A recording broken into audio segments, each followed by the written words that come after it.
আসসালামু আলাইকুম, কেমন আছো সবাই? আশা করছি সবাই ভালো আছো, আমরাও ভালো আছি। তো সকাল সকালে রান্না বসিয়ে দিয়েছি। আর এইদিকে দেখো, সকালবেলাতে আর একটা বড় কাজ, এই যে পাটটা বিক্রি করা হয়ে গেছে, ওজন করলো। আর এই ঘরটা দেখো পুরো ফাঁকা ফাঁকা হয়ে গেছে। তো এখন পাট আমরা 4400 মানে 4400 টাকা কুইন্টাল প্রতি এভাবে দামে বিক্রি করলাম। জানি না ঠকলাম কি জিত করতে পারলাম। তো যাই হোক, এখন আমাদের দরকার টাকার, তো তাই বিক্রি করে দিলাম। আর এই পাটে যা খরচ হয়েছে, তো চলো তোমাদের পরে বলছি। আর এই দেখো, মায়ের বাড়ির সেই ছুটি গাছের ছুটি, তো এখানে মা দিয়ে পাঠিয়েছে। আর দেখো, এই ছুটির আগাগুলো কেমন শুকিয়ে শুকিয়ে গেছে। একটা দিক নেওয়া হবে, ওই যে ওই দিকটা সব ছুটির প্রায় শুকোতে শুরু করেছে। এখন ড্রাই সিজন, তো সেজন্য এই ছুটির আগাগুলো সব শুকিয়ে যাবে। তো এই দেখো, এরকমভাবে শুকিয়ে গেছে। তো চলো, এটা আজ কিছুটা রান্না করব আর তোমাদেরকে পাটের বিষয়ে বলছি। তো এই দেখো, ছুটি আর আলু কাটা হয়ে গেছে। তো ছুটি আলু ঝোল বানাবো, আর বাটনা বাটাও হয়ে গেছে। তো পাটে এবার যা আমাদের খরচ হয়েছে, তার তুলনায় প্রত্যেকেরই খরচ হয়েছে, যেহেতু লেবারের দাম অনেক, আর সব কিছুর দাম বেশি বেশি, সার বিষ এসব, তারপরে জল লাগে, সেচ লাগে। তো সেই অনুপাতে পাটের দাম নাই। আর চাষিদের এটাই বড় সমস্যার কারণ, যে সারা বছর কষ্ট করে আবাদ করে তারপর একটা সময় যে কিছু পয়সা হাতে আসে, তো সেইটা হিসাব করতে বসে দেখা যায় যে হয়তো 30,000 টাকার পাট হলো, আর 15,000 টাকা, 15,000-এরও বেশি, প্রায় 20,000 টাকা খরচই হয়ে গেছে। তা আমাদেরও সেই হিসাব করতে বসে সেরকমই দেখা গেল যে অনেক লস, এসব আবাদ করতে গিয়ে অনেকটাই লস। কিন্তু জমি তো আর ফেলে রাখা যাবে না, আবাদ করতে হবে, না হলে ওখানে আবার সেই ফিল্ড তৈরি হবে। তো নিজের জমিতে ওটাও বেশ কষ্টের, দেখতে কেমন লাগে। তো তাই আবাদ করতে গিয়ে সব, আমার না প্রায় সবারই এরকম অবস্থা। তো কিছু করার নেই। তো চলো, গল্প করতে করতে দেখো তরকারিটা কষানো হয়ে গেছে। এবার একটু জল দিয়ে এটাকে ফুটতে দেব। আর ছাদের উপরে হনুমান পড়ার শব্দ পেলাম, তো চলো একবার তাড়িয়ে আসি। এই দেখো, জলটা দিয়ে এবার ঢাকা দিয়ে তারপরে এবার যাব। হনুমানের খুবই অত্যাচার। ওই দেখো, ওখানে ছাদে আছে। তা আমি আস্তে আস্তে, আমার কোলে ইভা আছে আর হাতে লাঠিটা নিয়েছি।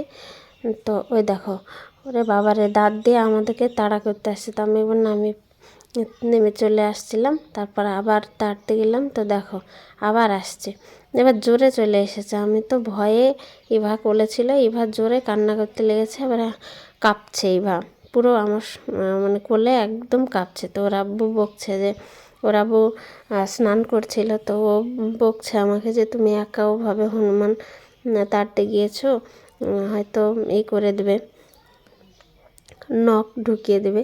আর এই দেখো, নিচে দেখো তাণ্ডব, দেখো সব আলু খুঁড়ে খুঁড়ে খাচ্ছে। এখানে ওই বুবু তাড়াতে গেল, আর দেখো ছাদে কত হুনু, দেখো ওই যে চালের ওপরে অনেকগুলো একসঙ্গে বসে আছে। আর দেখো, জঙ্গলের ভিতর ঢুকে গেল।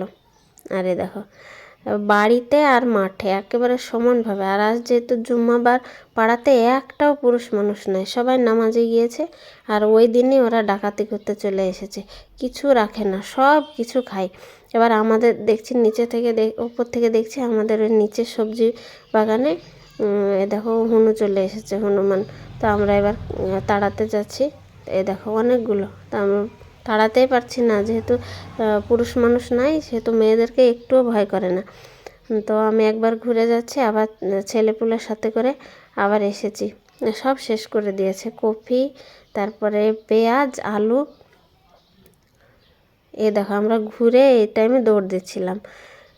দেখো, এইভাবে খেয়ে নিয়েছে সব।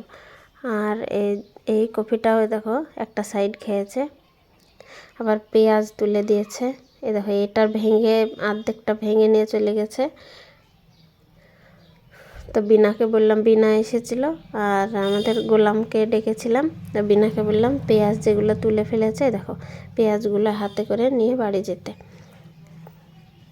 তো এই অবস্থা, কিছু রাখে না। সবাই বলে হনুমান আসলে নাকি গ্রামের উন্নতি হয়, উন্নতি না ছাই, তো সব শেষ করে দেয়। দেখো, সব শেষ করে দিয়েছে, আলু আর পেঁয়াজ আর এই দেখো এবার ওই জমিতে এবার গিয়েছে, ওখানে মটর আছে, মানে কড়াইশুঁটি, দেশি কড়াইশুঁটি লাগানো আছে।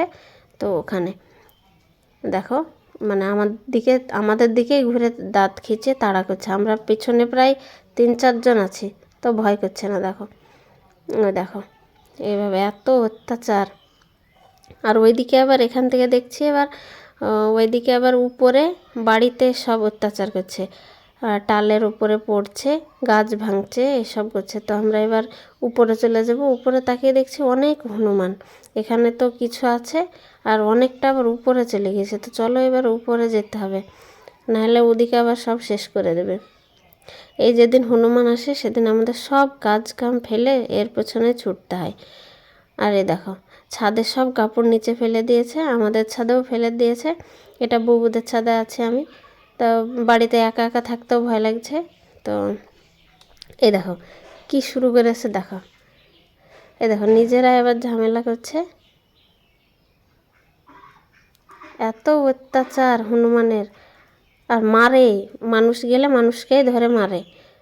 আর ওই দেখো আমাদের সাথে ইভার, ওই দেখো ইভার প্যান্টটা নিয়ে কেমন দৌড়াদৌড়ি করছে। দেখো ওইটা আবগুলো আবার কাচতে হবে সব। তারপরে সারা রাব্বু নামাজ পড়ে চলে এসেছে। ওই দেখো নিচে বোঝা যাচ্ছে না, মসুরির জমিতে বসে আছে সাদা সাদা হয়ে, ওগুলো সব হনুমান। তো ব্লগটা আজকে এখানে শেষ করছি, আবার দেখা হবে পরের ভিডিওতে। তো কিছু কাজ হলো না এইসব করতে করতে, তো এবার স্নান খাওয়া করব, আজ কিচ্ছু হয়নি। তো সবাই ভালো থেকো, সুস্থ থেকো। আর ব্লগটি যদি ভালো লাগে থাকে তাহলে একটা লাইক করে দিও, আর চ্যানেলটা অবশ্যই সাবস্ক্রাইব করে আমার পাশে থেকো। দেখা হবে আবার নেক্সট কোনো ভিডিওতে। সবাই ভালো থেকো, সুস্থ থেকো আর সাবধানে থেকো।